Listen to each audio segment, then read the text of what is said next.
Hello, hello mga auntie kadayers! Welcome back to the vlog! Gusto kong mag-shout out kasi ang dami kong natanggap ng mga comment. It's... kaway ba? Wait, tarungon sana ako na kong buhok be. Naglinis ako and then kakain ako ngayon kasi nagluto ako ng bihon kagabi day. Kasi nilagyan ko ng bihon para healthy food. Nilagyan ko siya ng tuna.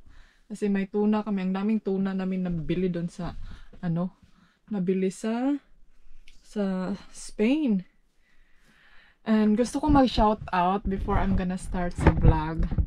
Kasi, yun nga, ang dami kong natanggap na comment na super lovely comment. Shout out pala kay Helen Grace Edward and kay Mela Cortez, kay Nora Lane, and then Inday Non Vlog, and ang dami, ang dami. Tsaka may mga baguhan tayo. Welcome, welcome sa ato ang mga kaganapan sa kinabuhi natong way utlanan. Charing. So, anyway, itong comment na to, and shout out din sa ating mga solid fans dyan, sa mga solid committers, ati Liz Channel, and kay, sino pa ba to? Wait ha.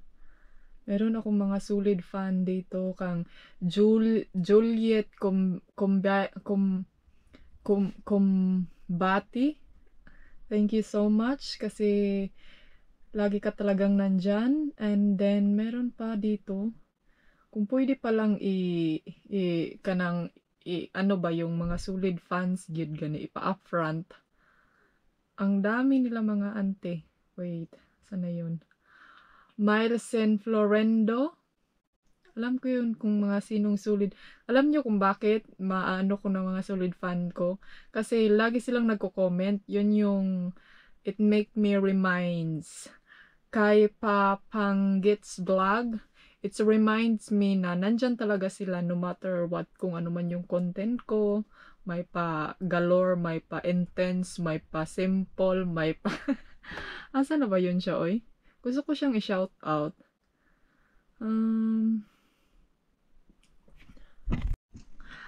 Ito na. So, ito si John Leo Fernandez. So, lagi siyang nandyan sa comment section ko, Auntie Kadayers. Nagko-comment talaga niya. Wa dyan na siya absent mga zay. So, at kay Dabunangili. Kuya ko pa. And kay Celia Queno. Kuya yung mga pangalan. At kay Dila Nili Prince. Grabe naman yung mga pangalan nyo, Zay. Kakaiba naman. Uy, mga pangalan ngayon, no? Iba na talaga, Day. May nakita nga akong vlog na yung mga pangalan daw ngayon, kumpara before, murag lahi na daw kaayo. Iba na talaga kasi yung mga pangalan natin before is Fernando. Oh, di ba? Nisisito. Pakito. Ngayon parang mga inchik naman dahil mga Korean naman yun. Napay mga biblical name ngayon na mga Jesus, Maria. Ang nakakatawa lang yan kung ang ugali mo sa school, pag tawagin ka ng maestra mo, Maria! Tumahimik ka nga dyan. Jesus! Ang ingay-ingay mo. Parang ganun dahil pag buntis ka, huwag mong pangalanan ng ganyan dahil kay murag lahir, simple na lang good. Murag parang gaya nun sa mga old name natin before na mga nickname natin before na grabe yung kay ka old version dyan mga Maribel, o diba? Ano pang mga funny name natin before na makaingon yung kaluma, oy kakaraan. Okay na yung mga Ella. Wag na yung mga virgin. Hi virgin. Grabe naman name nga virgin. May name ba na virgin? May mga name natin ngayon na sobrang haba na, Santa Maria de la Cruz Santos. Oh, grabe. Wala dyan, Auntie Kels. Ang bihon na to, kaunon na to ni. Grabe na, bitaw ay. But thank you very much sa mga committers natin dyan. Andito pa din kami sa boat parking. Nakatulog ako kanina. And then, ngayon muni-muni. Yun na nga yung nakita ko kanina sa FB. But yeah, Shout out sa mga lahat na nag-comment. Thank you very much. Baka akala nyo naman pinalabi si Anis Kayom. Di mo comment, di mo. May pinalabi si Anis Kayom. Hindi ha. Mahal ko kayong lahat. Baka next week, I do my best na mag-heart ako sa mga comment nyo. And then, yeah, para lang talaga ma-appreciate nyo na nagkuhan po ko dahil nag-i-effort din ako sa inyo. I mean, hindi man siya everyday. Kasi may mga trabaho pa nga tayo, no? Kung di man mo siga among shilin. Unsa man eh. But mga antikels, may update para ako sa inyo. Unsa naman, bakit naging antikels na naman kami? Ay! Mga antikadayers, may update ako sa inyo. Medyo, ay. But alam nyo na ano yung puso ko kasi it make me feel better. Wow, kung makapag it make me feel better. Wait mga day.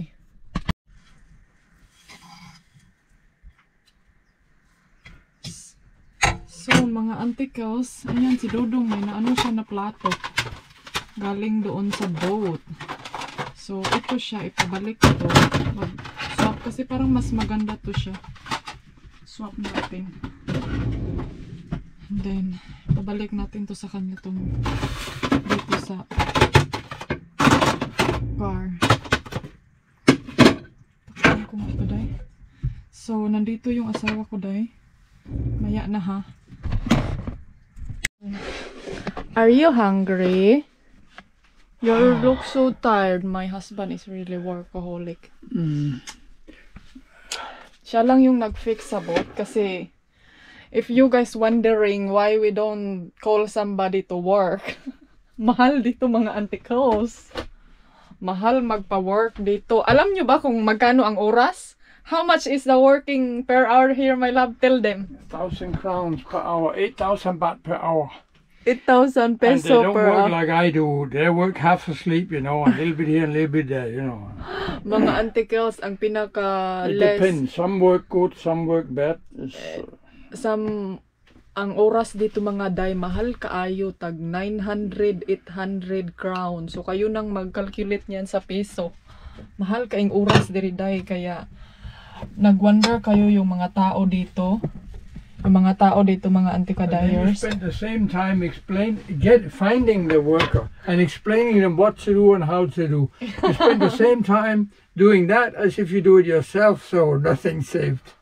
Alam niyo ba si Mama may gardener siya ha, example lang. Yung gardener ni Mama nung isang araw pumunta. And then si Habi, my husband asked me, what did he do? How much did you pay him? How much She did paid 600 crown for the gardener, and he filled half a wheelbarrow of leaves. And my God, I could done that in 20 minutes or so. Fine cutting the bushes. Yeah, yung nagtrim lang sa kanyang mga tree. Mahal dai mo nang. Itchat pwede diri nga. Okay lang man mag-hire kayo basta marami kayong pera or yung trabaho nyo, wala na talaga kayong time. Okay lang, okay ra kayo, no problema. Pero kung may time ka, nakaupo ka lang dyan 24/7, ikaw na ang gumawa, kay sayang ang bayad, tapos at least ikaw gumawa. Alam mo pa kung anong gusto mong style, color, kung anong gawin mong pag ganito, ganyan, ganun. So, tayo. Dapat be practical. Be mindset ba? Ganyan sila dito, kaya sila dito, day. Mga tao dito, bihira lang talaga yung hindi marunong humawak ng martilyo. Hindi marunong. Tayo, day, pag makakita tayo ng drill machine dyan sa atin, yung panghul ba, grrr, matakot na tayo, day. Matakot ka na, baka ikaw ay machine dyan. Dito sila, hindi yan sila matatakot. Pag unsa na ilang machine diha. Huy, ikaw na gyud inday ani. Mao na mo kinahanglan inday. Hadlok ba? Bihon is life. Lamig mo gud ni kay. Kuan siya kining. What do na lang nako ni ay. Sayang. Ang ipakain ko sa kanya ngayon is salad. Pero mamaya na siguro na siya. Do you want coffee? Huh? Yeah. Yeah, okay, thanks. I have to bring this back, huh? Wait, sabi.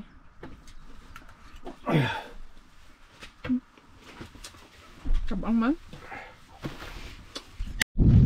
So, ayan mga anti-kadayers. Mag-ano tayo dito. Prepare. Tapusin lang namin to. Tapos, alas na tayo mga zay. Nalain man akong kuanday. Mag-iba yung pakiramdam ko. Ako kasabot na ako na nagpitik akong heart. Busudsad o hindi na nagpitik day.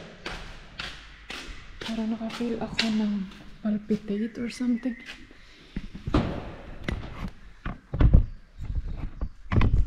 So, ayan, nandito tayo ngayon sa boat. Gusto nyo bang i-tour ko kayo? So, ayan yung yan yung upuan. Doon si Dodong. Yan yung kitchen.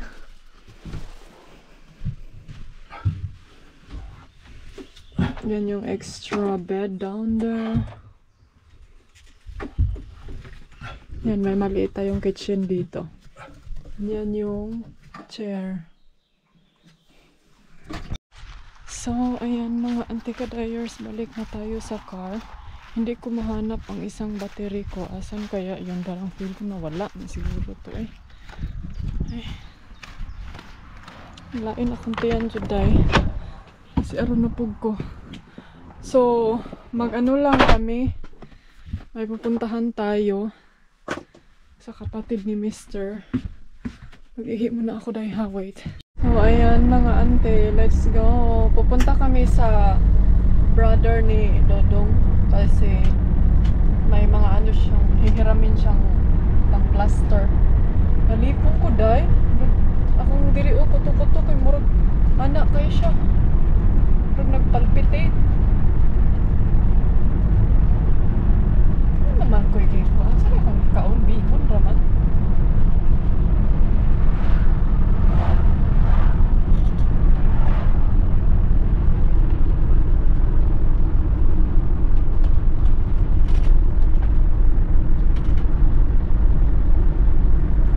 Punta tayo kina mama. Hopefully nandito na yung hopefully may package tayo or ini note, but malabo to day kay Friday kahapon, Saturday, Sunday ngayon or ano na ba ngayon, but ay ambot na gani malabo ni.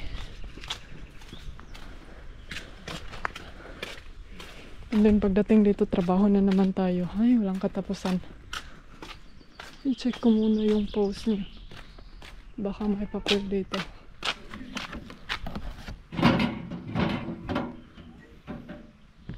Walang papel day. Or butang. Meow! Meow! Hi! How are you? How?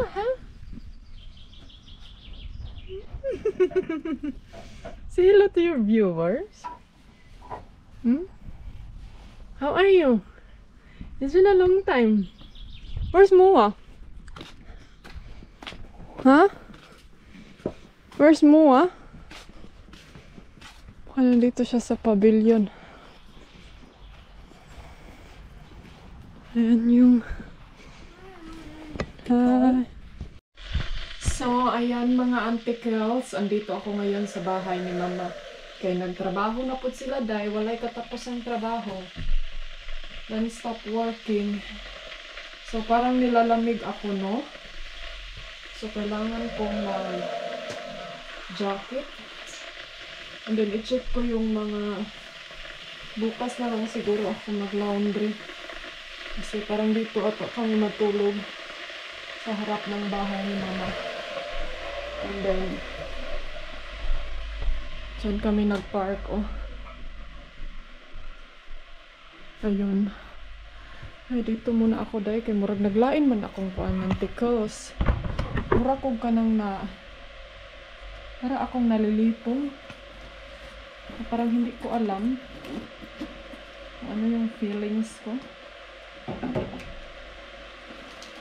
Pero kumain naman ako. Posible naman kung gutom. Sabihin na lang natin, dahil baka gigutom ka. Ipod siya, antikels, kay murag nagkaon po pugikan. Kumain naman ako kanina sa bahay.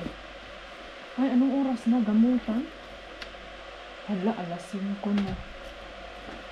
Ay.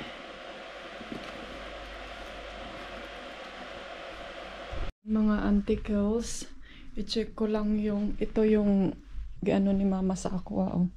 Gilahi niya ang akong mga nilabahan in town ko akong ugangan. Nandyan yung computer ko. Tapos malamig man sa labas. Uy, maglinis ako sa ano ngayon ni Felix. But anyway, mga antikels, kanina pagdating namin dito sa bahay ni mama, nandito yung mga apo niya, day. Ang laki na. Ang laki na ng mga bata. Sa una, no, nung first time ko silang nakita, day, baby pa man kaayo. Karon sobrang laki naman. And then, nandun sila, tinulungan nila si mama. And then, alam nyo ba, kung sa atin pa to sa Pilipinas, day, no? Gulo na ang sinapit sa atin. Day, ang tawag nito, yung ex ng kanyang mga anak ba kay pumupunta. Ewan ko kung kayo ba, anong maisisay nyo mga antikals. Yung mga ex ng kanyang anak, lagi pa ding binibisita si mama kasi yung isa, malapit lang siya dito. Tapos yung isa naman na, yung dalawang anak kasi ni mama day is, naghiwalay ba? So, alam nyo, dito day sa lugar nila, easy-weasy ra kain ng mga divorce. Diyan sa atin sa Pilipinas na kailangan pa nating magkagulo ang buong pamilya para lang mag-divorce, no?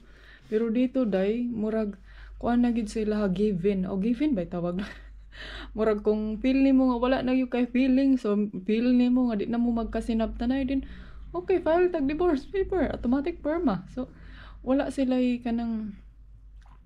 walay daghang kasi yung kapatid ni Dodong na babae, naghiwalay din sila sa kanyang asawa kasi yun nga puro na busy, puro trabaho na yung nasa isip. So parang wala nay charisma ba. So yun, nag-decide nga bulag sila day. Ana ra ka simple. Huy kakuyaw diri sa ilaha antikels. Day pag ganyan sa atin day noon na kining itong mga asawa natin na palahubog, na daghan yun. Marami yun sigurong na divorce day kay daghan ra og palahubog. Maraming palahubog sa atin. Kaso lang sa atin sa Pilipinas, ang hirap day mag-divorce, mag-annul, ang hirap pag wala kang pera. Dito, ambot lang, magkano kayang bayad? Siguro 100 pesos sa bayad. Kasi parang ang bilis lang sa kanila mga antikels. Pero alam nyo, hindi din, may good thing, may bad things din kasi hindi yan maganda mga auntie lalo na pag may mga anak ka. Okay lang kung walay mga anak kasi yun na nga murag parang okay lang magkalas ka sa kuan, pero kung may mga anak parang hindi siya maganda sa feelings lalo na pag matagal na kayo tapos napalapit ka na sa buong pamilya. So but anyway, business na yan nila. I-share ko lang sa inyo mga articles. Ganyan sila, ganyan. I'm not sure kung ganun ba din sa iba, pero yan yung ng family ng aking side sa aking asawa. Okay lang sa kanila na, kasi si mama, kasi choice yan ni mama kasi minsan iniimbitan niya yung mga ex, yung ganun. Kasi siguro dahil nalapit siya, Zane, what if ikaw ang ma-ex na pod? Imbitahon ka pa din kaya ng mama mo? Imbitahon mga antikels o sad. Imbitahin natin ang ating sarili. Ganyan naman tayo mga Pilipino. Mahilig kahit hindi inimbitahan, imbitahin natin yung sarili natin. Ito ay, feel ko yes, kasi close kami ng in-law ko. Pero depende yan kung ano yung dahilan, ano yung ganun. Kasi yung mga exist din na mga ng kanyang mga anak, mga antikadayers, is mabait sila. Tapos, wala silang problema kay mama ba. So, parang kung baga, ano na lang, yung goodwill na lang sa isa't isa. Sana all my goodwill. May goodwill pa pala, Zay. Uy, kasi bihira lang yan dito sa kanilang mga anticles. May mga iba din na pag wala na talaga. Alam niyo, hindi ko namang sinabi na tayo lang dyan sa Pilipinas na pag makita ng ex, anino pa lang, wala na, nagkundinar ng kalagda. Hindi na yan pwede papasokin dito dahil na World War number 100 na yun. But anyway, cheers mga antikas. Meron ng Mr. sa next day kay nandun yung mga anak niya kasama yung sa side ng kanyang papa. And then, ang laki na nila dahil pag meet ko niyan sa kanila, ginoo ko mga bata pa kaayo. And then, lagi nila akong kinakausap. Alam niyo ba kung bakit? Dahil daw, ang buhok ko is maitim. Kasi yung buhok nila dahil iba. Iba yung kulay. So, nakikaryo sila. Pero ngayon, parang, nahihiya na sila dahil. Kadalaga naman. Pero andun sila sa labas. Hindi ko sila ma-film kasi naiinitan ako. Naghilamos ako ng cold, anong tawag dito? Cold water. Kasi parang ako dahil nagpalpitate. So, kailangan kong take a breath yung sarili ko. And then, nagbasa ako na kung ano yung, para makontrol mo yung palpitate ba. Mag-inhale, exhale, tapos lagyan daw ng cold water yung mukha. Kasi ang init ng mukha ko dahil. Iwan ko kung bakit. Kaya na-notice nyo minsan putol-putol yung video natin. Kasi normally maka-vlog ako dahil 10 minutes straight. Pero ngayon, hindi na. And then, kasi low dosage na ako ngayon. Nasa 2.00 na ako. Yung gamot ko, nasa 2 point na lang. Before kasi 2.60 siya. Ngayon, nasa 2.00 na lang siya. So, low dosage na kayo. But yeah, laban nila guminhawa ka pa rin para makamarites ka pa rin sa amin. Pero in fairness, naka-charge ang inyong anticles, oy. Habang nandito tayo. Ito yung binili namin kay mama, di ba, ng isang araw. Alam niyo ba kung bakit namin siya binilhan? Kasi I'm not sure kung nasaan yung isa, nabasag ata yun. Kasi gusto niyang blue daw yung lalagyan ng kanyang stone. So, yan yung mga stone niya, nagawa niya mga auntie. Gawa niya ito ha, hindi ito niya binibili. Collection niya sa mga baguhan dito, gawa niya yan. Like ito. Ito mga anticles. Mga gawa niya yan, Zay. And then meron pa dito. Oh. Ayan. Ito blue ba to? Ay, hindi siya light blue lang. Ayan, mga gawa niya yung mga stone na yan. Nung pwede pa siyang kining walking. Makalakad pa siya papunta sa stone polish. Ito din. Ito yung isa. Ayan, ang ganda. Sabi pa niya, para siyang sayal lagi. Para siyang sayal ng damit. Yung damit daw. Ito yung ni mama. Pakita ko sa inyo ha. Ito yung anak niya na kambal. Laki o bae. Tour naman mo. Na to house tour. Nagit mo diriday. And then ito. Ipapamana yan sa kanyang anak na lalaki na kambal. Isa. Gusto sana yan ni Brian. And then sabi ko, wag na my love kasi saan natin yan ilalagay. Ang dami na natin gamit. Ito yung kambal. Tapos, sino ba to? Hindi ko sure. But ito is, si Brian. Sino ba to? I think si Brian ni Day. Lahir po nga ni Brian. Uy, wala pangan ma. Murag si Brian ni. Mauna dagoy ni Brian kay dili siguro. Uy, dili. Murag kini si Brian. O lagi murag kini. Kay dapat sunod na dyan I think morning kinamagulangan nila. Ito yung oldest brother niya. Ka-cute, oy. Cute ka no? Tapos kini si Brian. Halata lagi. Murag lahi lagi naong si Brian. Bakit kakaiba yung mukha ni Mr. dito? Parang hindi sila magkaparihan ng mukha, no? Tingnan niyo mga anticles. Ito, di ba? Ito siya at saka ito. Parang magkapariha. Baka pariha lang yung picture. Ay, hindi. Kasi ang buhok. Hindi din pariha. Pareha siya ng buhok ni Ryan. Ito siya yung pangatlo. So, ayan yung mga mukha nila, day. And then, ito yung kinsa gali niya. Kini, mga anak ni sa anak niya nga babae nga kambal. So, ang anak din niya kambal. Lamig kay mga buklay, oh. Mga kambal. Kana siya adopted. Na sila isa ka-adopted, gika-Africa. So, kaya nag-wonder kayo bakit naging kambal ang binubuntis ko mga anticles. Kasi may kaliwat ang may kaliwat sila dudong na kambal, day. May kaliwat, may kapatid siyang twins. So, hala, ginawa ko. Di na gyud magkagad. Yun lang. Ito yung mga paint ni mama. Tingnan nyo. Yan. Nag-wonder kayo sino ang Skyom. So, dito ko nakuha sa kanila. Yun yung mga painting niya. Dami niyang painting before. Tatanungin ko kung asa si Brian. Day, iba talaga yung mukha ni Brian sa mga kapatid niya, no? Tutukin yung ticals. Iba siya. Iba yung mukha niya. But yeah, whatever. Ang daming mga ni mama. Small glass, mga ganyan. Ito, pamana to lahat sa kanyang anak na lalaki. Itong kambal. And then, lahat yung mga ganito na glass, queen's glass. Kasi siya is malaki yung bahay niya, day. So, may paglalagyan pa siya. Ang daming mga stone ni mama. Actually, may mga binigay si mama sa akin. Itong mirror na yan, binigay niya yan sa akin.